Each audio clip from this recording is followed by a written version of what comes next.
I actually found this application 4 days before the deadline on Christmas Eve of 2011. As soon as I read the description of what the course was, I knew that I absolutely had to be there. It was an application that seemed interested in my life experience rather than just my academic or professional experience. Es increíblemente larga. You're probably thinking to yourself, it's going to take me more time to fill out this application than it took Gandhi to make his famous salt march to the sea in India. Yo creo que el proceso de solicitud, la aplicación de solicitud para la Escuela de Periodismo en sí mismo, sí te deja un aprendizaje. Al Giordano and the Narco News team were asking me questions that were very unusual. I felt like they were questions that I'd been waiting for someone to ask me or that I was excited to answer. The application is long enough that it really tries to get a sense of who you are from several different angles, and I think that has a direct parallel to the way that any of us who apply to the school approach journalism. I don't necessarily think that before I filled out the application I had a sense that there was a larger study of civil resistance, that there was more of a history to it, that it was something that people looked at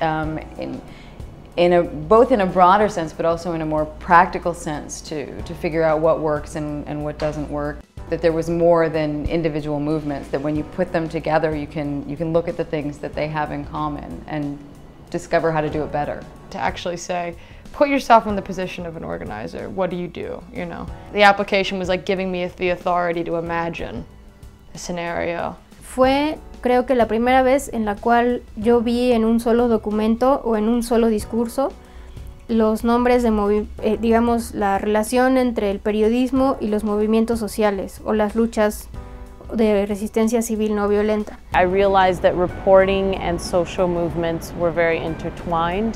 Había una pregunta que ponía, ¿cómo podría este movimiento haber comunicado mejor interiormente dentro de sus propios miembros sus metas y sus objetivos?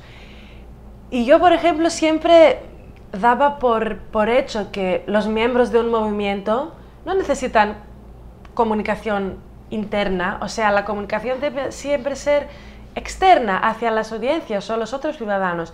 Pues esta pregunta me hizo de verdad preguntarme sobre cómo funcionaría una comunicación interna. Yo ni sabía que esto existe. Me cambió la idea completamente de cómo se debería de llevar a cabo una cobertura y me hizo entender, y después la escuela me hizo comprobar, que los movimientos sociales deben de ser también sus medios. Los movimientos sociales deben de crear a sus propios medios. We want you to realize when you look at the application that the fate of social movements is actually pegged to the media that movements make about themselves and that allies of those movements make about those movements.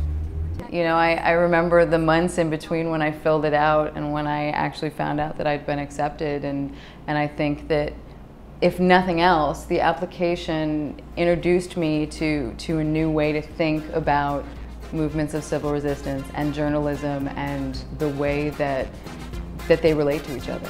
Definitely made me think of journalism in a new way. It was all about, do I have the potential to write stories that could help make social movements grow?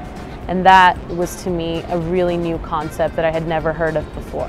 La manera en que un medio cubre el movimiento puede ser determinante en la victoria de este o en la derrota definitiva. I think that anybody who's interested in having a better picture of how civil resistance can be successful and what you can learn from studying other movements, or as a journalist, learning how you can cover those movements more honestly and more authentically, should want to do this, should pursue the application. Así que a llenarla.